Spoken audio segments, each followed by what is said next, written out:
Carrying all of that, eventually your heart becomes heavy.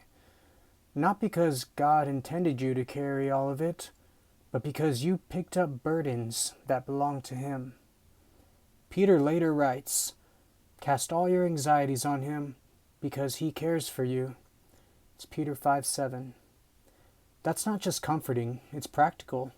Because anxiety has a way of convincing us that if we think about something long enough, we'll eventually control it. But most of the things we worry about aren't actually within our control.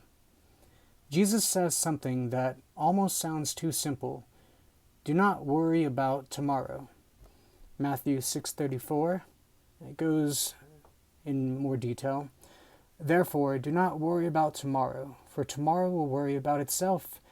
Each day has enough trouble of its own.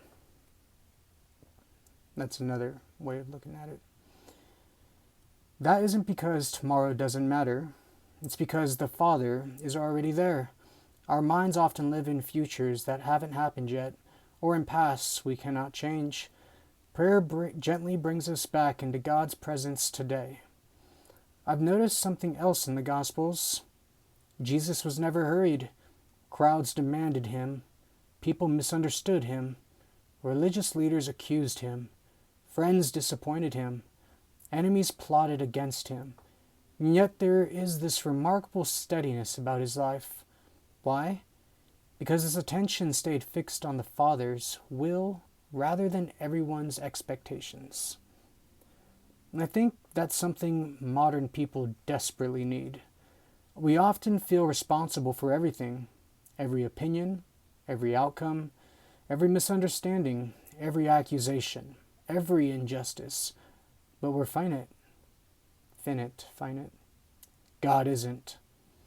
Sometimes people really will take advantage of kindness. Sometimes they'll hide the truth.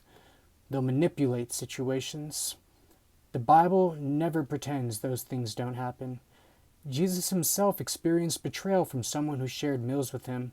He experienced false witnesses. He experienced injustice and experienced abandonment. Yet His heart remained anchored in the Father. That doesn't mean Christians ignore evil. Not at all. The Bible repeatedly calls us to love truth and pursue justice. But there is a difference between standing for truth and allowing bitterness to become our master. Prayer protects that line because prayer reminds us that justice ultimately belongs to God. It allows us to act faithfully without becoming consumed by resentment.